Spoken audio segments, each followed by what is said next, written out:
पाचोरा तालुक्यात गाजलेल्या खून प्रकरणाच्या तपासाला आता वेग आला असून या गुन्ह्याचे धागेदोरे दोंडाईचा पोलिसांच्या हद्दीत मिळत असल्याचा संशय आहे। संशयितांनी दिलेल्या माहितीनुसार जिल्ह्यातील अंजन विहिरे परिसरात पाटचारीच्या पुलाच्या पाईपमध्ये मृतदेह जाळल्याचा दावा केलाय। त्यामुळे पिंपळगाव हरेश्वर व दोंडाईचा पोलिसांनी घटनास्थळी कसून शोध मोहीम सुरू केली आहे। या प्रकरणात वरसाडे तांडा येथील विजय भीमा राठोड वय 25 या तरुणाचा विवाहबाह्य संबंध आणि ब्लॅकमेलिंगमधून निर्घृण खून झाल्याचे प्राथमिक तपासात उघड झाले। विजयचे संशयित आरोपीच्या पत्नीसोबत प्रेमसंबंध होते।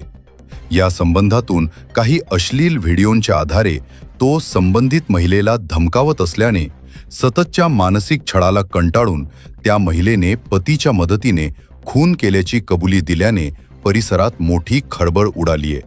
दरम्यान 24 फेब्रुवारीपासून विजय बेपत्ताची पिंपळगाव हरेश्वर पोलीस ठाण्यात मिसिंग नोंद करण्यात आली। तांत्रिक तपासातून पोलिसांनी संजय जाधव याला ताब्यात घेतले। त्यानंतर त्याची पत्नीही पोलिसांच्या जाळ्यात अडकली।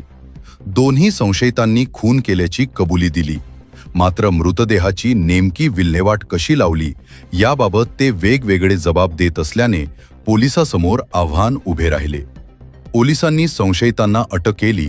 न्यायालयाने त्यांना 5 दिवसांची कोठडी सुनावली आहे। सध्या अंजन विहिरे परिसरात फॉरेन्सिक पथकासह पोलिसांकडून जळालेल्या मृतदेहाचे अवशेषांचा शोध आहे। तपास API कल्याणी वर्मा करीत मृतदेहाच्या विल्हेवाटीचे गूढ उकळण्याकडे तपास यंत्रणेचे लक्ष लागले।